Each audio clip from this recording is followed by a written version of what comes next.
this is Katie. And this is Grace. And we just kind of wanted to preface this episode. We talk a lot about churches and our experience with those churches. Yeah, and while we were doing that, we were just so excited to record and film that we definitely named church names and lead pastor names. Yep, got in a little bit of a flow state and kind of locked in and forgot the rest of the world.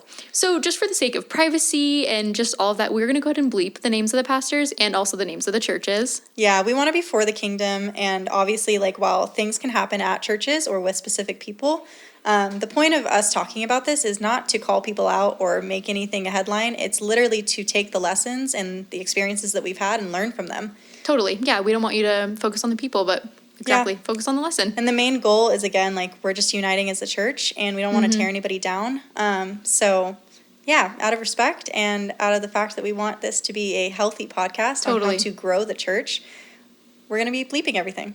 Anyway, with that moving forward, enjoy the episode. All right. Well, welcome to Holy Heck, the podcast. Yeah. I'm Katie. I'm Grace. And we're going to talk about a whole lot of heck. And how God's made us holy through it. Yeah. All right. It's going to be great. So why a podcast? That is a great question. Why are we doing this? Why are we doing this? I feel like it's so out of character, but also not. I agree. I feel like for a very long time, well, actually, ever since we became friends, we've always had such good, really deep convos. And I've always loved influencer world, podcasts, YouTube, and we've always talked about maybe we should just start something. Maybe we should do something. And you, I feel like you've had that note page in your phone about starting a podcast for how long? 2 years. 2 years. Yeah. I've always loved the idea of having the open conversations about stuff that church does not talk about. Mm-hmm. And that's not to diss on the church. I think there's a lot of things that Big C Church, as an organization, probably shouldn't touch on as an overall, because a lot of it is nuanced personal conviction. It is, for sure. And so I think that having a podcast to talk about those personal convictions and not be judgy about it in the sense of your personal conviction has to apply to every single person. Yeah. It's a good space. It's a good space to be able to talk about it like that. So I agree. Yeah. And like we said in the beginning, we've just had a lot of crazy things happen in our lives. Mm-hmm. And just talking about them helps a ton. And yeah, it does. I remember, too, going through so many things. And I remember specifically the thing that convinced me that it was, good to talk about this kind of stuff, especially in a public space, was I follow this chick on Instagram. Her name is, the girl named Blake. Oh, yeah. And she started talking about a friendship breakup that she had had. Mm-hmm. And I remember being I've never heard anyone talk about this, literally let alone ever. Online? No, especially online, especially in a Christian perspective. I feel like there's almost this idea of, the things that we struggle with, the things that are taboo, the things that we don't talk about, we just kind of, hide under the rug because they don't happen. And or so, it shouldn't affect us. Yes, and you're supposed to move forward. Yep. And so, for her to openly talk about what she was going through, how she was processing it, I was this is helpful. I don't feel alone anymore. I feel other people experience what I'm experiencing, and I have tools now that I can use that to get through going forward the crud. So it helps. Like you said, it helps you feel not alone. I feel like there's so many points in my life where it would have been so useful to know oh, other people struggle with this, or someone else is going through this as well. All the I'm crazy not alone. Stuff too. That's the very weird little pinpointed things. So that nuanced, like you said. Yeah. Has anybody else been through this in my life? Am I alone? Am I crazy? Yeah. Yep. So. Yeah, podcast makes sense. It does make sense. I'm excited for it. I'm very excited nerve-wracking for sure. Yeah. Kind of terrifying in the best way, though. Well, to give you guys kind of a backstory of who we are and why we have the convictions we have, or why we have the life experience that we have, or perspectives, we wanted to kind of start this episode with talking about who we are, how we were raised, our background, just to kind of frame our thought process to you guys, so that when... So you know where we're coming from. Yep. So that when we kind of talk about convictions or talk about things we've been through, it makes a little bit more sense why we chose to do the things we chose to do. Yeah. So do you want to start? How were you raised? Where were you raised? Where were you born? Yeah. Who's your mama? Who's your mama? Who's your daddy? Anyways, well, I was raised in Oregon. I have two wonderful older sisters, a mom and a dad, obviously, like everybody else. How much older are they? Oh, my middle sister's 2 years older than me, and then my oldest sister is 6 years older than me. I feel like growing up, we had actually pretty wonderful relationships. Like, normally what you'd imagine, I feel like, is sisters kind of close in age, like me and my middle sister. A lot of bickering, a lot of fighting. There actually wasn't a ton of that. I feel like we got along very well. Oh, good. Our only fights were obviously about her stealing clothes, or me stealing clothes. I was going to say, did you guys that steal was the clothes? only That's thing. so funny. Because we were relatively the same size. Yeah. And my sister, we talk about this all the time, and she will say this, just so I don't feel bad saying this. She was always like, why are you the more stylish one? And would come and like take my clothes, or she would come to me and be like, does this look cute? Do you like this? And anyways, so that was fun, but we would have rules. This is so silly thinking about it now, of like, if we bought something new, the other person couldn't borrow it until the person who had bought it got to wear it first. I love that. I feel like that's fair. It is fair, That's because fair. we got something brand new. We were so excited. Yeah. My husband and I have that rule now. I feel like I do that Yeah. as well. I like to take Kyle's stuff. Besides the point, anyways, my oldest sister, her and I are very close. I think our age gap made it almost a little less of like the sister bicker, and a little bit more of like, oh, let me take you under your wing. Oh, I love and that. so I had a wonderful relationship with her, and she's been just such a good example for me. Yeah. But yeah, I mean, I grew up going to public schools up until 4th grade, and then I went to a private Christian school, and I was there all the way till high school and graduated there. But as far as life moving forward, my parents had a very rocky relationship. They almost got divorced like 3 separate times. Oh, wow. And it was like, my dad would leave the house, he stayed in the RV, packed up all his stuff. We went. Did you guys stayed. like know about this too? Like when you were that little? Yeah. Like was it like known? Were they like, we're getting a divorce? I have a memory in 4th grade of skipping school one day, because of course it's like kind of traumatic. It's very like sad and terrifying, of like my dad packing up all his stuff and like going to the RV, and my mom talking to us. Again, it wasn't like, oh, we're getting a divorce. It was very like, hey, like dad's just gonna stay in the RV for a little bit. And I remember going to school the next day, and my best friend at the time being like, where were you? Are you okay? And I was like, oh, I think my parents are getting divorced. Being in like PE, stretching. Yeah. How old were you in like the first? 4th grade. 4th grade. 4th grade. And I think it happened 2 more times, like a little bit later on too. But they officially got a divorce when I was, a freshman in high school. Oh, wow. Or it could have been going into freshman year of high school. Yeah. I don't remember the exact year, but it was crazy. Because it kind of like, we all kind of saw it coming, but at this point too, it was still, obviously you never truly expect, I think, your parents to actually get divorced.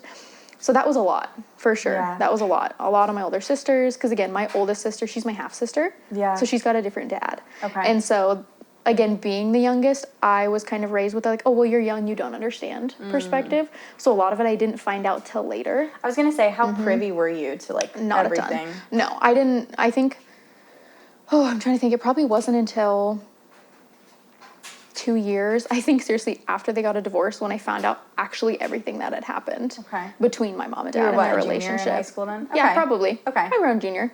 But again, too, it's like you grow up with that happening ever since 4th grade. Yeah. You kind of realize things were going on and mature quite a bit quickly. So, but again, it was strange for sure. Yeah. But my mom's wonderful. It's so hard, like looking back at my childhood, I seriously do not remember anything before 4th grade, and I hardly remember anything. Mine's the same way. Like I like trauma block. Oh no, I seriously think it is, because it's like I have that one memory. Yeah. Again, my one best friend at the time. I have memories of us, and we had like so much fun playing games and hanging out. Like I have those cute memories and memories of vacations and fun stuff like that. Yeah. But again, like my dad was always just working. Like it was primarily my mom who took care of us. Yeah. Everywhere we went, all the time, my mom. Yeah. So most of my memories are with her and like that. Yeah, I'm trying to think what else High school. to talk about. Oh yeah, high school's college, normal. Anything after college? Or did you go to college? No. I went and got certified as a personal trainer and nutrition coach and all that fun stuff. I was gonna go to, we can get into this another episode too, but I was gonna go to YWAM, Youth with a Mission. Oh my gosh. Okay. Wait, which YWAM? Montana. I was gonna do the endurance DTS. Oh, that's crazy. Yeah, yep, which is the Endurance Discipleship Training School. It's like a big 6-month thing where they send you off basically to a base city campus in Montana, and it's like the outdoor version of their like normal DTS school. So you're hiking, backpacking, climbing, camp, all the fun stuff. Seems so which on right par. up my alley. Yeah, right up my alley. So very outdoorsy. Very outdoorsy, always. Yeah. I think, again, we grew up camping, fun stuff. Yeah. Like, I have a lot of great memories from my childhood, but again, it's just, like, in depth of, like, inner workings of family and parents, very messy. Yeah. But again, just my good memories are seriously like camping, like my mom and dad, I mean, kind of more glamping. We had RVs, like all that kind of fun stuff. But other than that, my family's not outdoorsy at all. My sister, we tease her all the time. I have a memory of going to a lake up near Mount Hood in Oregon. Is this middle sister? Middle sister. This is middle sister. And the second we got there, we got out, and I think a bug flew near her, and she was like, she's like, I want to go home. And the whole entire time, we had just gotten there. Like every 2 seconds, she was doing something touched me, something touched me.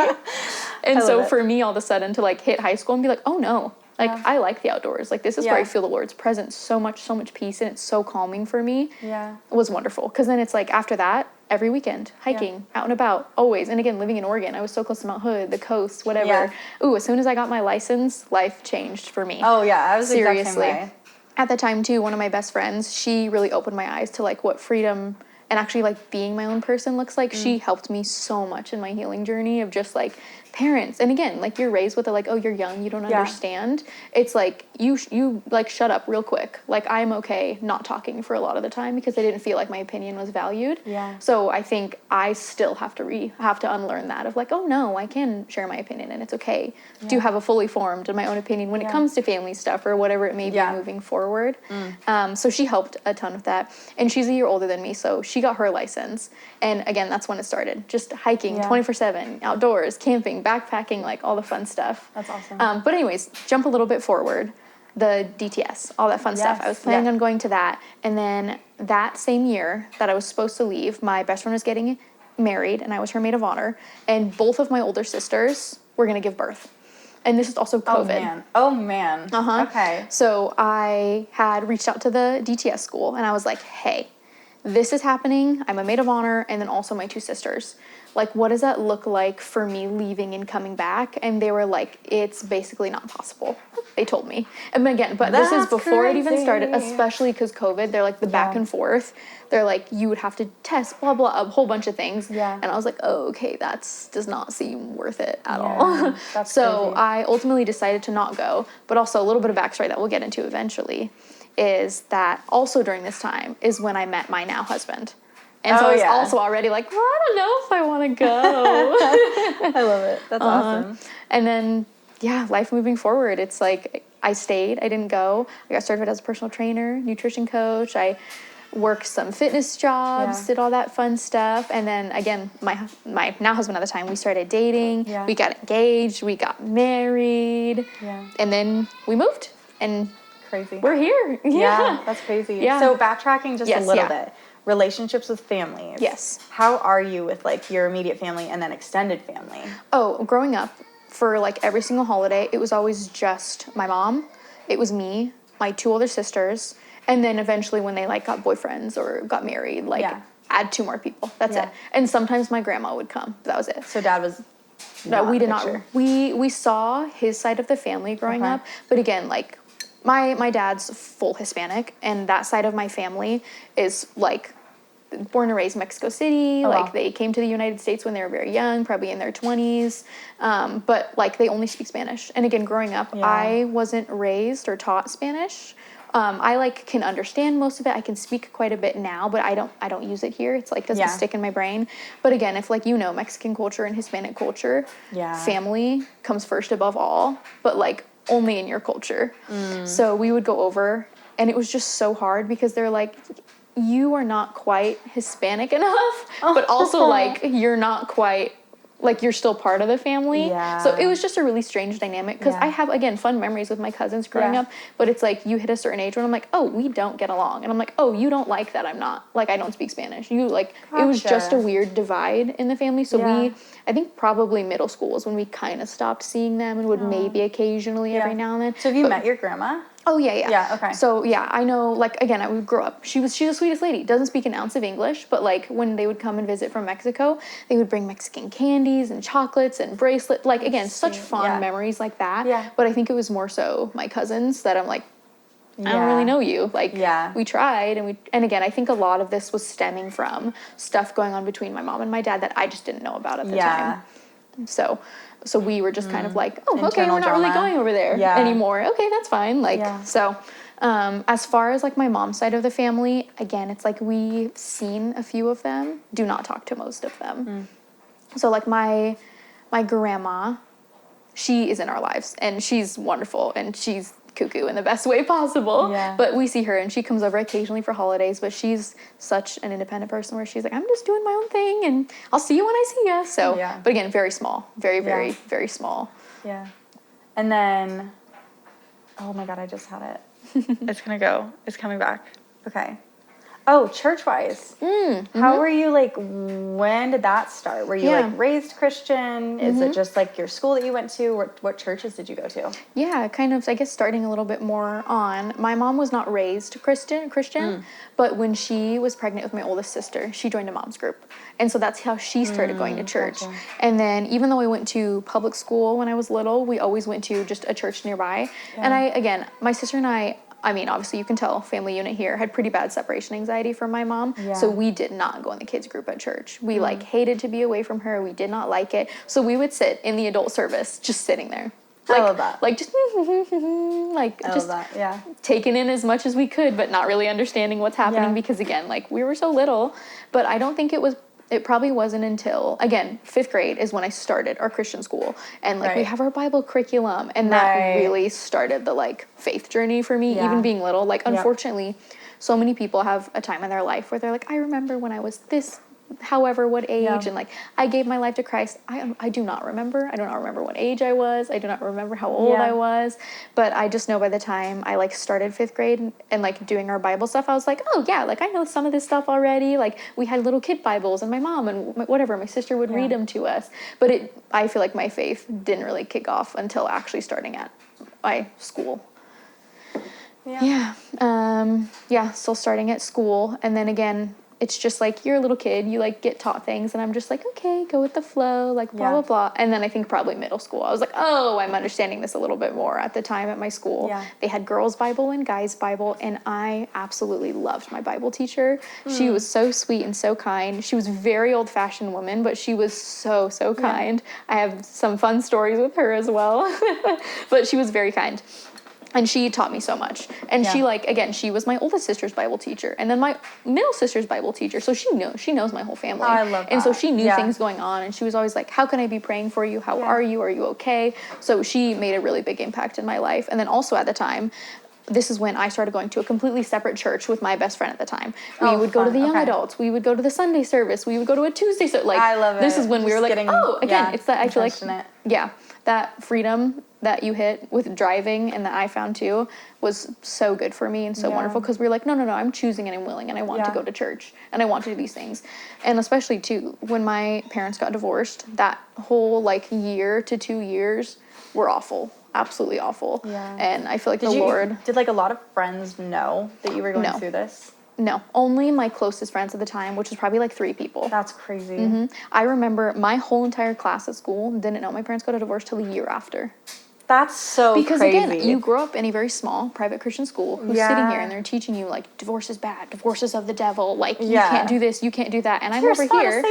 Seriously, and I'm over here like I'm sorry, I have no control in this. Like, why do you think I'm going to open up to you and tell you these things going on? Yeah. When again, and like, I love my class so much. And I had 18 kids in my class, and most of us were there from 5th grade till graduation. Yeah. A lot of kids' parents were teachers, so that made it even harder for me to want to open up. Because, you know, teachers talk, teachers hear things, kids hear things, and kids talk. So, it's definitely a balance with private school. I feel like it's really hard because, like, there's almost like this level of like parents over interfering versus like it is so nice to be raised by a community, you know what I mean? And so like there's such good aspects of like, oh yeah, like my friend teaches the soccer club or whatever, and like that's so cool because then she can just take me to practice, whatever, you know, like there's that relatability and like that community aspect. But then it's like, oh yeah, I told my friend and he told his mom, who's now telling my mom, who's now telling this is terrifying because everybody knows, because it's a small school where it travels fast.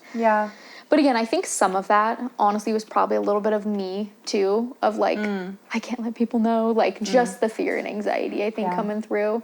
But again, my closest friends at the time, were wonderful. Yeah. Like, I still talk. I've known one of them for almost 11 years now, and we still talk, and we're still good friends. The only thing that separated us was moving, but, like, we still FaceTime weekly and keep up with each other, and so I am super thankful for those relationships because, again, they've seen me go through all of it, and they've been there to sit and pray with me, and there's just so much of it, too. And, like, my oldest sister and her boyfriend, I don't know if they started dating freshman year of high school, but they're now married and have a couple kids. They have been the most wonderful role models for me, like just seeing their relationship and their marriage. And again, with that 6-year age gap, it really was like, we'll take you under our wing. Like, I have memories of my oldest sister and I, like, going to get our nails done together, and people being like, is this your daughter? Like, just like fun, cute things of that. And I was just like, So denominationally, like church-wise, what kind of stuff were you predominantly like raised in or knew about?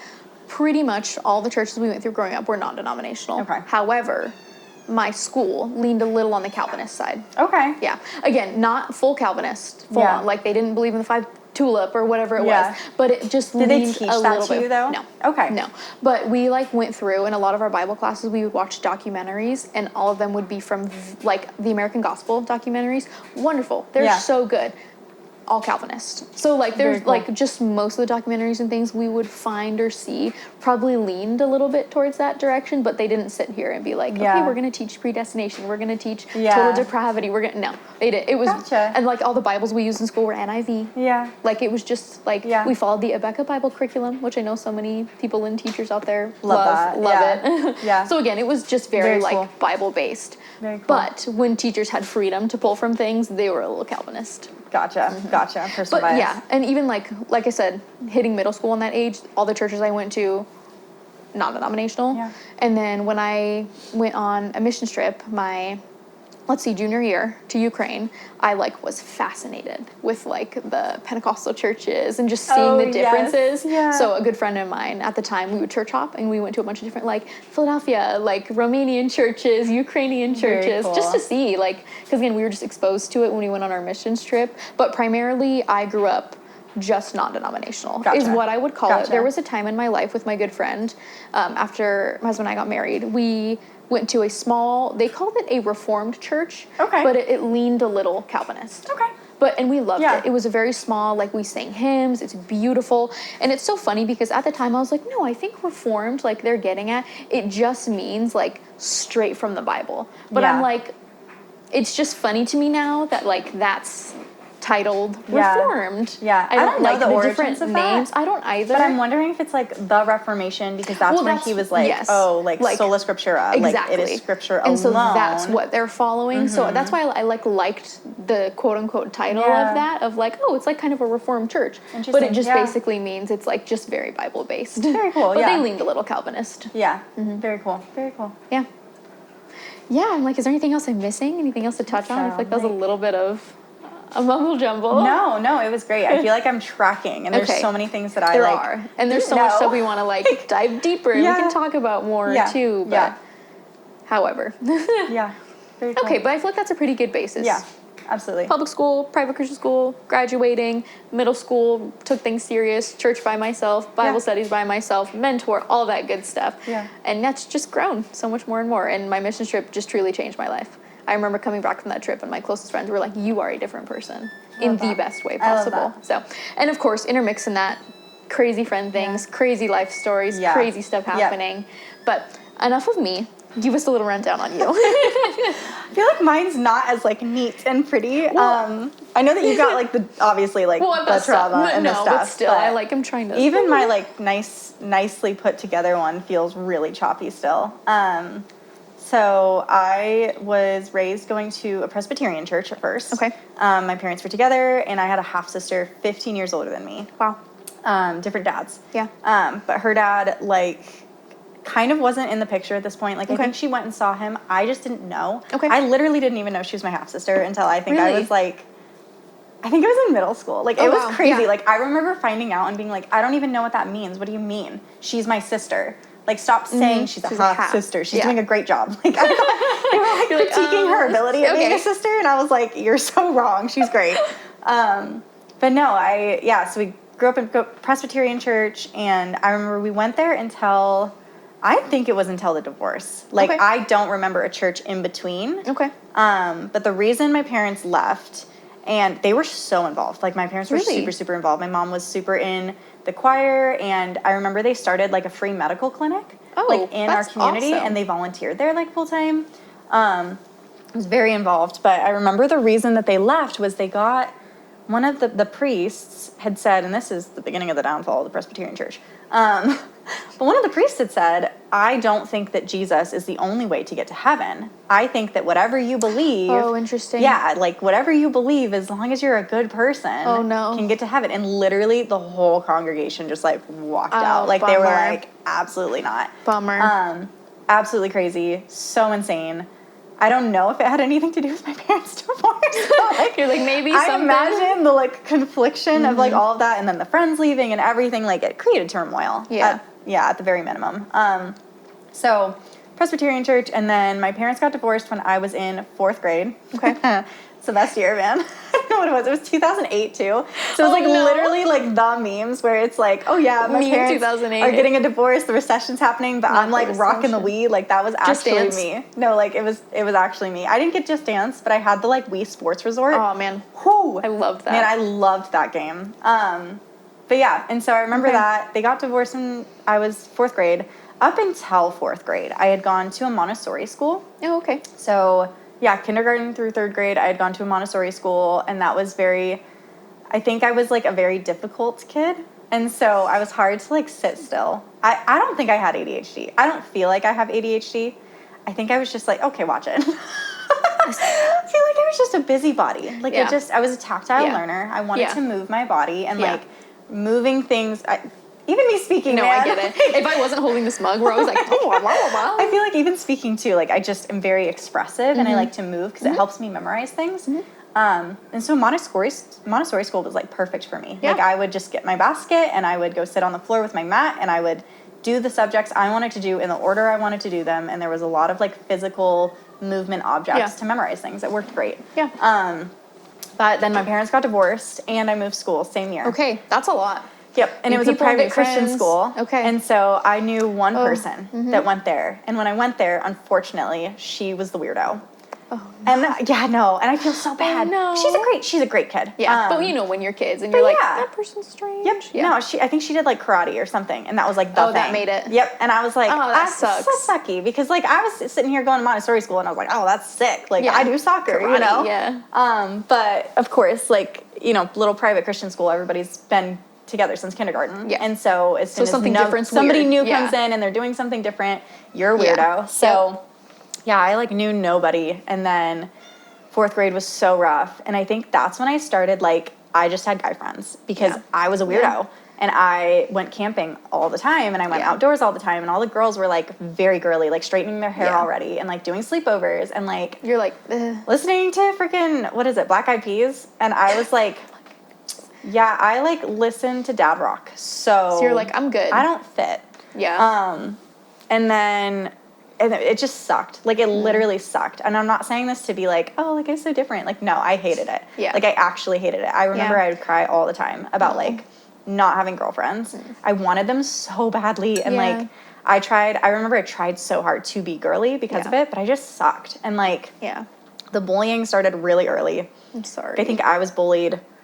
I think it was 4th grade. Like, I was fine in Montessori school, but I think, like, 4th grade through the end of high school was, like, so crazy severe. To me that kids go so far to bully kids so young. Yeah. And it wasn't anything crazy where it was, like, the whole class hated me. Yeah. But there was definitely, like, the girls that were, like, so mean. And there was just... I remember one in particular. You're going to, like, laugh at this. I'd laugh at this now because it's fine. But there was one girl in particular that was, like, so mean to me. And I didn't have Facebook until I was 13. My parents didn't let me. But she had it before.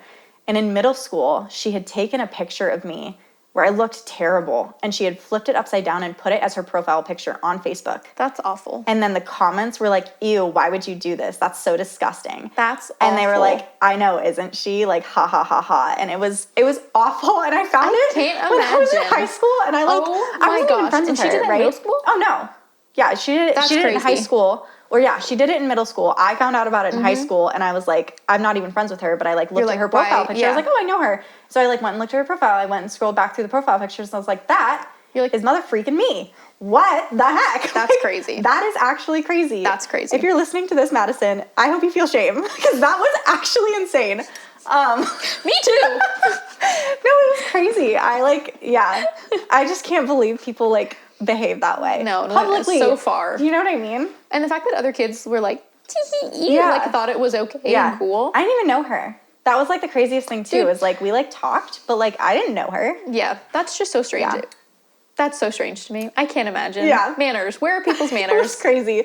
But I think because of the bullying, I became pretty strict. Yeah. And very like rule follower because I was like, I am not partaking in anything that people are going to sit there and like behind my back bully me. Yeah. Or that's like where your sense of justice started. Yes, yeah. And so I was a snitch.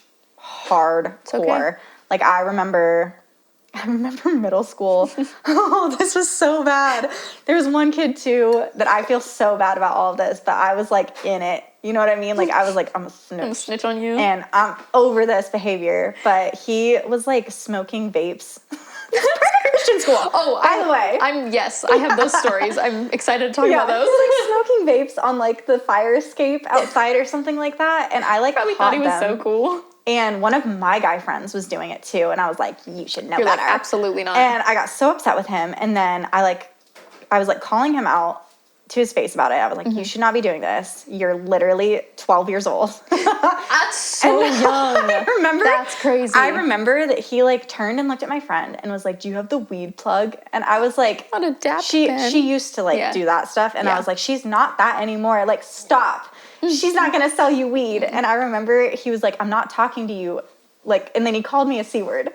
Yeah. He like flat out looked me in the face and was like, I'm not talking to you, C word. And I was like, you're like straight to the teacher. Right to the principal's office. And I was like, you will not believe what he did. You're like, listen here, girl. I was so excited. Like when I tell you I was so excited that he called me that because I was like, you are done. You're done. So obviously he got in trouble? Yeah, he got in so much trouble. I think he got suspended. Wonderful. He got suspended. He didn't get to go on the 8th grade field trip. I feel so bad. As an adult, I feel so bad now. But also, you were 12 years old. That's crazy. 12 years old. And like getting other kids in our class you better than that. to smoke weed and to smoke vapes. And like, it was terrible. My middle school was a trip. Like a trip. That's crazy. So yeah, I was a snitch. I was really like, just super rule keeper. Like I was like, I am sticking to all this. And that's why like, I didn't know anything until my senior year of high school. Like all of my friends would do stuff. Like they would drink or like, experiment, whatever. Told me nothing. So I had no clue. I literally was so oblivious. I was like, I remember seeing stories of like other high schools and like teen pregnancies or like drinking bust because they were at a party. And I was like, not my high school. Like my high school's so good. Like we would never do that. I was so dumb.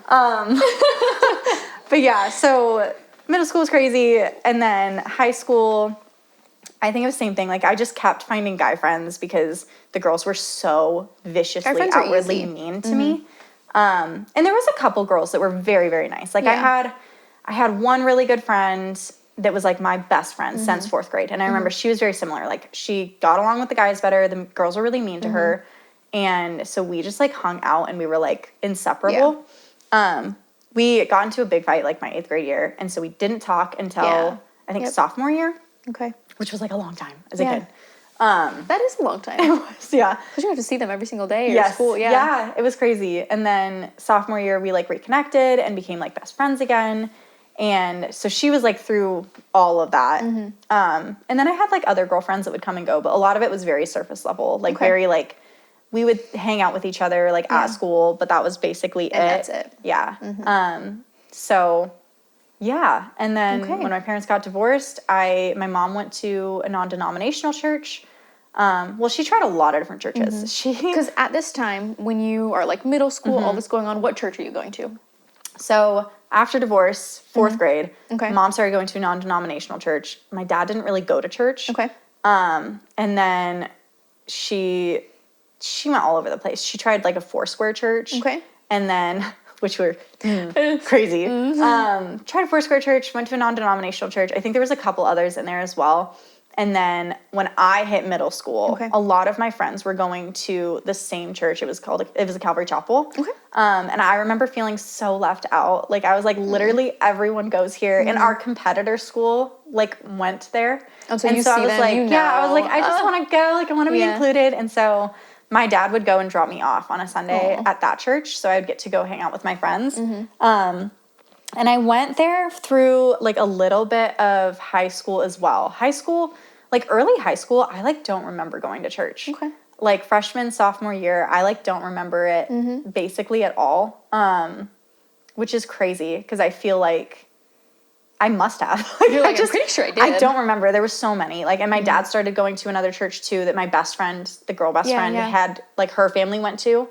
And so when I was with him, I would try and go to that church. But it was like all over the place, like literally all over the place. And then my junior year of high school, that's when I was like, I want to take my faith seriously. And so I started reading the Bible more, and my Bible classes were really impactful. And I remember reading, and like I would get to a lot of conclusions on my own about the Bible. And I feel like we've had the same types of conversations where I'll read something and I'll be like, I bet this is it. And then we read and it's like, oh, it is. And so like that was where I was at, is I literally was like, oh, I wonder if like Muslims come from the same lineage as like Ishmael. And like that's how they started Islam. And like that's where all this comes from. And you're like, and I like looked it up and I was like, no, that's literally it. They claim that. And so I was like, that's crazy. So at that point I was like, I just want to get to the root of the faith. And I had friends in my class who were Catholic, and I really like loved this family. And I was like, I want to like go to church with these people. Like I want to see what this is. I love the history. I love history. I've like always loved history. And so I remember going to Catholic church and just feeling like overwhelmed with like the reverence that they had. And especially going to like Foursquare churches and like that's such a difference. Such non-denominational churches too, where it was just like the community aspect was like so just not there. Wasn't there. Or it was so extreme and weird and cultish that like going to a Catholic church, I was like, wow. Like these people all know each other. They all love each other. Which I feel like is a weird thing, because I feel like when I walk into a non-denominational church, I'm like, these people are beefing with these people. You're like, oh, hi. I don't know. And that you. definitely could have been happening. But like they never showed an ounce of it. Like it was very much like genuine, like, I'm so happy to see you. Like, I'm so glad you're here. Like, how's everything going? And I remember, so I like got confirmed in the Catholic church, and I remember one of the girls who bullied me growing up. Oh no. Came to the service, and she was Catholic. And she was like, oh yeah, my mom doesn't hate you anymore because you're Catholic. And I literally was like, so that's problematic. So you're like, oh, okay. Yeah, I was like, you guys should unpack that later. I was cackling, bro. I was like, oh, so we're like good now? And she was like, yeah, like my mom just hated you, so I wasn't allowed to hang out with you. And I was like, oh, cool. Oh, okay. Appreciate that. Can I get a why? Yeah. What did I do? So yeah, that was crazy. Became Catholic my junior year of high school, and then senior year of high school, I was dating a guy, and yeah. The guy that I dated like the summer from junior year to senior year was like not a Christian, not even close. He was the first non-Christian I had ever dated. And I remember he was so rude. He was just so rude. Like he would show me videos of like, this Catholic girl's like trying to find ways to get away from like not having sex, but like it's other things. And it was like mockery videos, and they were like just obscene. Like it was so gross, and I was so upset. And I remember just feeling so like, what am I doing? You know, like I was like, why am I dating this guy? Like I thought he was really nice. I thought he was kind. He was really cute. And I thought that he was like going to be respectful, but he was like so rude. That's really disappointing. Yeah. And then after that, I was like, well, like we broke up or whatever. And then I started dating my ex. And that's when I was like, well, like he's more respectful. Like he's nicer. And so like I can date him. He's not a Christian, but like he says he's open to it. And so like I'll date to convert. Yeah. And never do that. No, never missionary date. ever do that. It was so terrible. I remember being, like I said, in middle school with that one Bible teacher, and I don't know what had happened in her life, but the amount of times she drilled into us, do not missionary date in middle school, and we're all like, okay, in our Bible class. Well, I remember too, because like, again, coming off the Catholic thing, I was like, I am so secure in my faith. I know what I want now. I know what I'm not compromising on. And like, I'm going to like be forward about this. And so when I went to go date my ex, I was like, I'm not compromising these things, blah, blah, blah, blah, blah. But I was like, he's going to be freaked by the Catholic Church. Yeah. So we started going to my sister's church at that point. And that was a,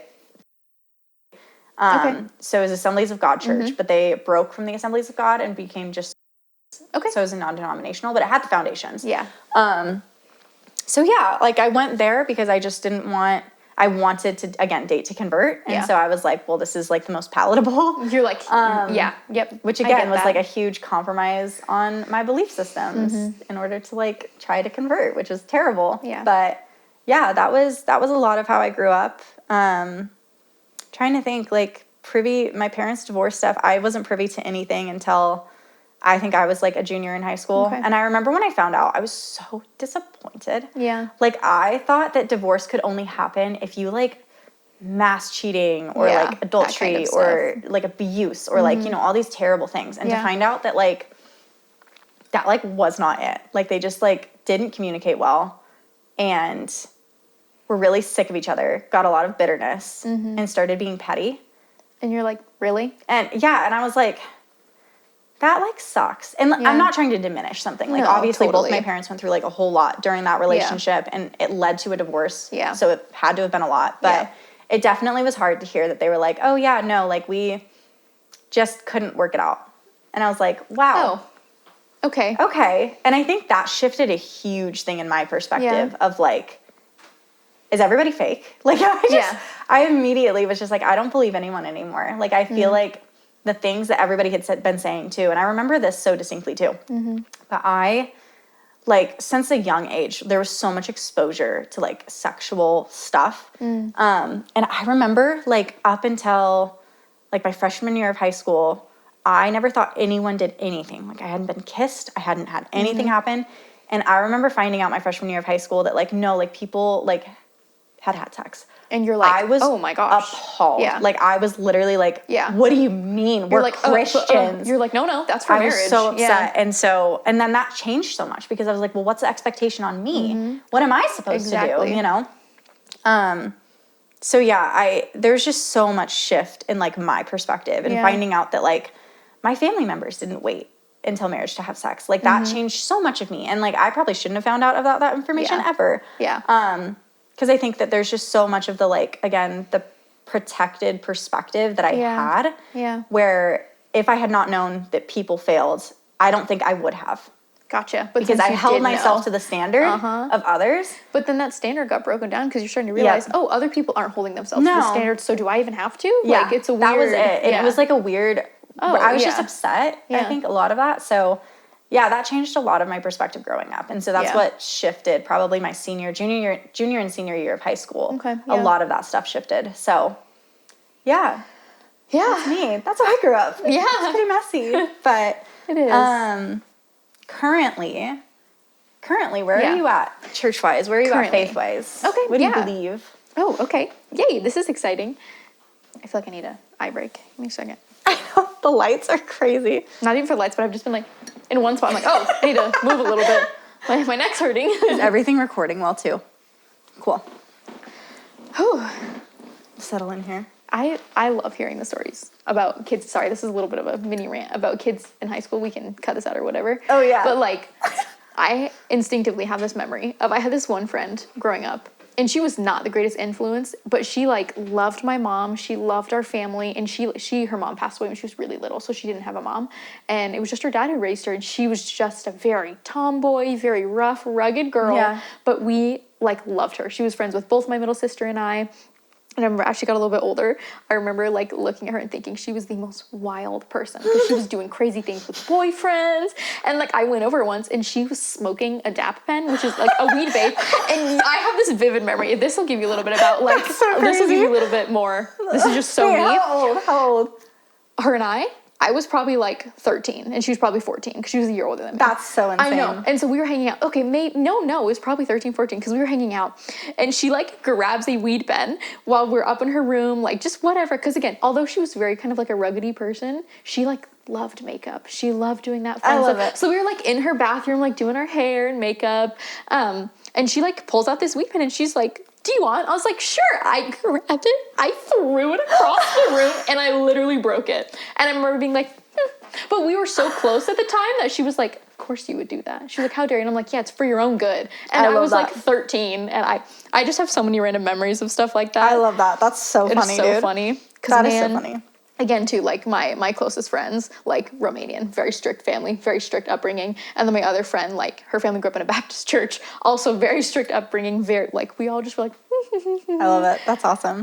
Anyways, where I'm at Current now. church, yeah. Current church. So currently a non-denominational church. Yeah. Yep. I feel like we've just kind of stayed in that area. When we moved to the state we are in now, we tried a few. Well, okay, let me backstory a little bit. Kyle and I got married in 2022. Okay. We stayed in Oregon for about 6 months. And then after that, we were like, okay, we're done. Let's move. His parents live here. Yeah. So we would come to visit when we were dating, blah, blah, blah, whatever. Before we wanted to move here, we watched a bunch of churches in the area online because we were like, well, we like want to be really diligent in praying about this and making sure like the Lord's like, hey, you have the green light. You can move, go for it. We like had awful community back in Oregon. We had struggled so hard with friends because we were the first couple in our friend group to like get married. And so everybody was like, well, I don't understand why you get married. I don't understand why you guys started. And again, there's a lot that we could have done different. Like there definitely were times where I'm like, wow, we really were kind of secluded. But again, it's like my two good friends were like, you guys are wonderful. They're like, we're so happy for you guys. Like, get married, like we are so happy for you guys. Yeah. But the people who weren't in our lives as much were just very cynical. So that was really hard to deal with because again, they all went to the one same church that we went to. So every time we'd see them, they're like, oh, so you guys gonna hang out with us? Or like just a lot of those comments. Anyways, we got married. 6 months go by, we move here. And so during those 6 months, we were watching online. And which one, Boise? Like Boise. We fell in love with the pastor. And like we just watched like so all the time. He's so knowledgeable. And so when we moved here, we started going there first. Okay. But then Kyle had to work on Sundays and their services didn't start till a little bit later. So we would have to leave mid-service. And so we're like, this isn't working. So we need to like try out a different church. Kyle's parents go to here. So like we went there a few times and it just felt too mainstream. It felt too big. Personally, really? I don't know why. And I think I actually don't think this is the church. This is so funny. I think we've gone to the same churches. We probably have. That's so funny. I don't think this is thing at all. It felt too much like our church we came from in Oregon where we did not have good experiences. So I think unfortunately, we had a little bit of like a little bit of distaste towards it. Like just hesitation. Yeah, a little bit of hesitation. So we're like, okay, well like, let's keep trying a bunch of churches. Yeah. And so then we like got to, are we going to say his name? I was going to say like. We'll bleep it. Are we going to talk about it? We'll bleep it. Well, just a church, a really big church in the valley. Yeah. And then there was a really big church in the valley. So we started going there. And again, like the main pastor, wonderful. Like it was huge. So like we kind of liked it because we could fly under the radar a little bit while like trying to see and watch the church and like get to know how they preach, how they handle situations, just whatever it was. And we started going there for quite a little bit, like quite a few amount of months. And then they would hold like gather and goes where you can like meet people, meet community groups, meet friends, which is how we met and how all this got kind of started. But then like the longer we were there, the more we were like, just ready for something else. Yeah. It was really hard to get connected and really hard to get plugged in because it was so big. Yeah. I think it's a church wonderful for new believers, but I think if you're a seasoned believer, they don't offer much. Yeah. So it was that's a very good way of putting it. It was a little difficult because it was like, wow, wonderful convictions, but it's like, okay, I want more. Yes. And it just like, not much. So again, we looked around and then we ended up going to, and we liked it there for a little bit. But same thing, of course, each church we're going to, we're like praying very heavy on of like, okay, Lord, like, is this where you want us? Open and close doors. Like we want to get plugged in. We want to find a community. And we were only there a couple months. And the amount of times I reached out to like serve and I just got nothing back. But after I found out they were having some changes in like leadership and serving. So I do not think it was them being like, we don't want to, like they just seriously were a very busy church and like changes were going on and who was handling what ministry. Yeah. But it was enough for like maybe God to use that as an opportunity to be like, no, this is a closed door. And it's not their fault and it's not anything wrong with the church. But it's an easy way for you to say, I don't think this is right. I don't think this is it. I want to move. Yeah. Exactly. And then you guys had invited us to church. And we're like, okay, like, we'll go. We'll try it. We'll go Sunday. And I remember that first Sunday we went. We were like, oh, great worship. Like, cool church. That day, we literally met the executive pastor. We met so many people. And Kyle and I both left. And we were like, I don't think we've ever met that many people on staff in a church in one Sunday. And it just truly felt like an open door. And so ever since then. Yeah. We go there now. I love it. And it's been really good. And I really enjoy it. I mean, I leave convicted every single time he preaches. And it's wonderful. I love that. But not only that, like, I feel like Saul's team is wonderful. And they each have so many different strengths that they speak on. And I think it speaks to different people very well. Yeah. I feel like it's versatile, too. I feel like, again, the staff and how it's all ran, everybody brings something different, a different perspective to the table, which I think is really beautiful. Exactly. Because I feel like the other churches that I had gone to are like copy paste. Like they want the exact replica of what they believe and what they think. And so having such a like mass different viewpoint of like people, it's just so nice. It's really nice. It's so nice. It's really, and they're really never nice. like upset, if that makes sense. Like if somebody's like, oh, I don't believe in predestination, or I do, it's not like they're not like, get out. They're not like, well, our church doesn't. Like they're like, okay. Cool. Yeah. Like I could be wrong. Where do you could be wrong. Exactly. You know? They're like, as long as we're getting it from here, like, okay. Yeah. So I love that about for sure. And again, like I feel like in my faith and in my walk with the Lord, since I think I've naturally been a bit of a quiet person, the Lord's always spoken through. I want to be careful saying this, but I've always felt the Lord's presence most emotionally or like feeling-y. And I don't want to say that. I want to say that carefully. Yeah. Not like I'm just basing my faith off of feelings or whatever, but I just mean like how the Lord speaks to me. It has been more emotional. And so I like love worship and like worship is wonderful. And for some reason, I love the fact it's a set up tear down church because you see the effort that gets put in to the church every single Sunday and the volunteers and the people that I'm like, this is beautiful. Is grifters a bad word? I've never heard that word. What does the word grifters mean? It's not a bad word. What does it mean? Alexa. No, I got it. A person who engages in petty or small-scale swindling. That is not what I was meaning. What did you... Oh, you're going to spell on the other side. Drifter. Is that somebody that just kind of like goes with the flow? No, it's someone who you mean goes from thing to thing, like without much. What's the... Oh, clout chasers. That's probably what I'm trying to say. It's hard for there to be clout chasers in a setup and tear down church. Yes. It's hard for people to like go because it's pretty, go for the aesthetic, go because it's like easy to go to. Exactly. And it's like nice to post on your Instagram people story. Are popular. Like this. Yeah. It's hard for that to happen at a setup and tear down church. And so I'm like really thankful for that. And I'm a little nervous for when the building gets built. Me too. Because it's going to be gorgeous. It is. It's a big building. Yeah. And I'm excited for that. I'm excited for how much room there's going to be for them. But I'm a little nervous for the like the people to come in that just want it for the aesthetic. Yeah. So, but that's going to happen regardless. Yeah. But yeah, as far as like other than church-wise, like my relationship and faith with the Lord, again, I think after my mission trip, I was really like, this is my own faith. And like, I want, and again, just after like crazy family drama and family stuff, I'm like, I need to take this serious. Like, this is my own. It went from like, oh no, I'm a believer to like, oh no, there's a mission, there's a purpose, and there's a reason to why we are here on this earth. And like, we only have so little time. Like, we need to share it. And so, but as far as like moving into adulthood, married and all that with my faith, right now, I feel like the Lord's just teaching me so heavy on surrender in all areas and aspects of my life. Because again, I know we know this, but like, with my husband and like job stuff, it has just been so difficult. And I think that's something that the Lord's really been trying to teach me surrender on, of like, hey, you need to be content where you are, no matter the circumstance or no matter the why. You have to rely on me because I will provide. Yeah. And like, I need to accept that and come to terms with that, because I'm like a little bit of a control freak in certain areas. I feel like most women tend to Well, I think especially too, since so much of my childhood felt out of control, that it's like I got some autonomy and I was like, perfect. I want my structure. I want this. I like it this way. I like it anyways. So I think that's when I've grown so much, but it's still like a kind of consistent battle for me right now that I'm just like, even just praying and searching and reading for what on earth does surrender look like in this day and age in my life right now. Yeah. Like whether that's like me like feeling the need of control and being like, nope, I need to physically out loud tell myself, stop, let's pray, let's whatever that may look like.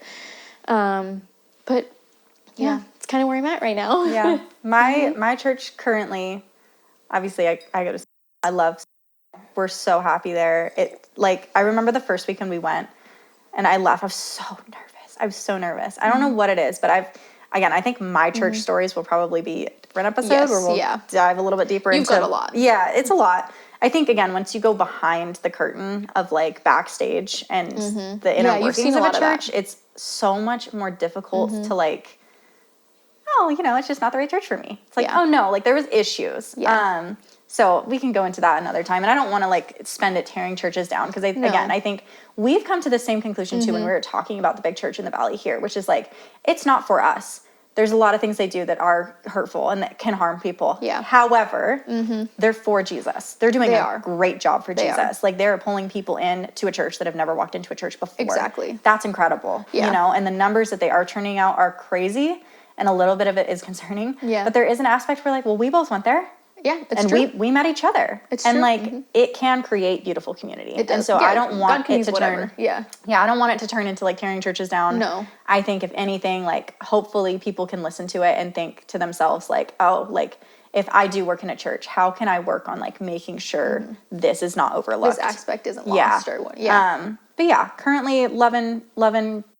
And a lot of that's like, denominationally, people ask a lot like, why haven't I gone back to Catholic Church or why haven't I delved into a different denomination. And I think a lot of that comes down to like my husband's ministry is worship. So that's where he's going to be. And like, if that ends someday for some reason, we'll talk about it then. Yeah. But I'm happy with literally anything. Like I could pretty much go anywhere as long as the people are humble and respectful and listen to feedback. Yeah. So that's a great point. Yeah.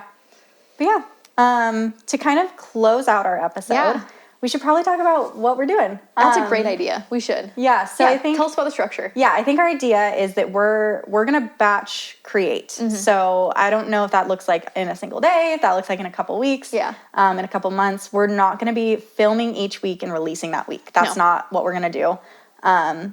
We have lives. Yeah, we're too busy for that. We've got really busy lives and full-time jobs.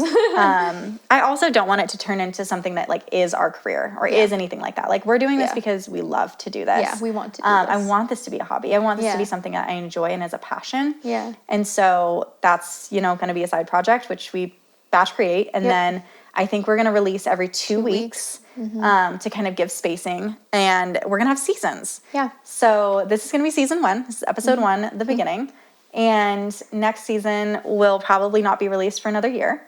Yeah, probably not. So we'll do 10 episodes for this first season every 2 weeks. So that's 20 weeks. 20 weeks, and then we'll have what, like 25 weeks, something like that. I can't math right now. 32 weeks off. Yeah, 32 weeks. Not me just being like math.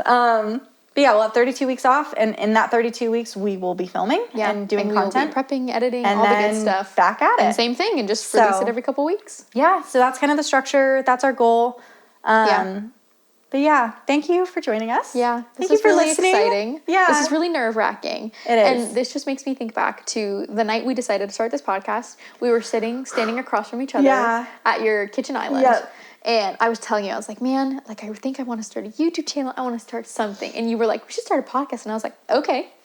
You're like, wait, are you serious? Yeah, like, I remember being like, wait, so psych. Like, this is actually a really great idea. Let's start a podcast. Yeah. I feel like it's so funny too, because like, I feel like every girl wants the same things. We all want to open a coffee shop that is a bookshop as well as a flower shop and a bakery. Yep. And we all want a podcast. And we all want to talk. I don't know what it is, but like every girl wants the same thing. And like I've known people that have started podcasts, and I remember thinking about it and being like, there was one that really struck with me. It was a girl that started a podcast in college, and they had done a podcast. It was called A Jew and a Gentile. And I don't know them personally, so if they listen to this, that's so cool. It impacted me. But it was during COVID. And I remember they were debating the COVID vaccine, but the way that they were talking about it was so healthy and so Christ-centered. Like one of them was like, okay, so I'm going to have you present your why. I want you to talk about your whole reasoning, what you believe, whatever, and why you landed on the conclusion that you landed on. And I will talk about mine. And I remember being like, this is so healthy. Yeah. This is so, I want like, it's this. so good to see them talk. Yeah. And so like it helped me to like process through stuff. And I remember thinking like, man, if I only had this for like everything I went through. You're like, this would be so helpful. Yeah, this would be so helpful for like boy breakups, friend breakups, all of the like nitty gritty taboo stuff in Christianity. Yeah. I would love that. And so, yeah, I think ever since then I was like, I want this and I want to listen to something like this. And I didn't want it to be, again, like obviously we chose Holy Heck, right? Yeah. Like that's a name. I love it. That's a name. I love it. But the reason we chose it is because like I literally think that like any of the like Proverbs 31 woman type vibe of the like it doesn't fit us. No, it doesn't fit us. Not to say we're not. No, because like, not to say that's bad either. No, but it's just think, not us. Yeah, and I think again, Proverbs 31 woman has been taken and twisted into this weird aesthetic. I agree. Of like the stay-at-home mom that wears dresses and she's flowers. Traditional. And, she's and like I think that's beautiful. It is wonderful. Absolutely. But we're both working. We both work. And we don't like wearing dresses. I don't like dresses. I don't feel like I can move in them. No. Like I need to. You look great in them though. You do too. Thank you. You're welcome. Okay. But no, I think for us, like we've just been through some like awful stuff. Yeah. Like awful stuff. Like brutal, gross, disgusting, terrible things. Yeah. And to try and slap a pretty aesthetic over that felt really like disingenuous. It doesn't feel right. No, it felt terrible. I don't know if that was a word. Disingenuous is a word. Okay. Yeah. Sometimes I mix my words. Is it disingenuous? Oh dear. Ugh, I do that a lot. Disingenuous. Yeah. I'm so sorry. That's gonna happen. That's gonna happen a lot. I'm sorry. That's okay. But yeah, it just felt wrong. It did. It does. To slap a pretty aesthetic over like the most terrible things of our life. And I think that's what I wanted to focus on too, was like I wanted to do the raw. Yeah. I wanted to talk about the terrible things nobody talks about because again, I feel like there's such a space filled with Christian, podcasts that talk about yay, or they'll talk about convictions, but it's in like, such a like rose-colored light. Yeah. Like it's very like I struggled with this thing and it was terrible, and I want to strip it back and be like I was sobbing on the floor, I was questioning God, I was yelling at God, I was like I am going to hell tonight. Like that's how I felt. Yeah. It's raw. Yeah, it's open and it's honest. It is because I don't want people to feel alone. Yeah. Like when you're going through these terrible things, when you're struggling with sin, when you're struggling with people. Totally. And you do hit those moments where you are screaming at God and saying, all you're consuming is the opposite. And you're like, why am I feeling this way? I don't want you to ever sit there and question your faith and be like, I'm not a Christian anymore because I didn't handle this the way that X handled it. In her podcast, she said that she handled it with grace. I didn't. Does that make me a bad Christian? No. Yeah. Okay. Yeah. So yeah. And so that would have been nice to see. Yeah, it would have been really nice to see. And again, I don't think I want to romanticize handling things very poorly. No. Obviously, I could have handled things a lot better. So could you. I think that there's a level of like, you can handle things differently and still be okay with how you handled things. Yeah. And like, I could have handled things better. You were at the time. But I handled them the way that I did. And it wasn't great. Yeah. And you're like, I still have to move on from that and move forward. And what I'm not completely permanently damaged because of that. Exactly. I can move on and try and do better next time. Exactly. So yeah. Well, thank you for listening in and join in next 2 weeks. 2 weeks from now. See you in 2 weeks. For Holy Heck episode 2, which will be called The Flood, The Fall and the Flood. The Fall and the Flood. Give me a cheers to that. We'll see you later.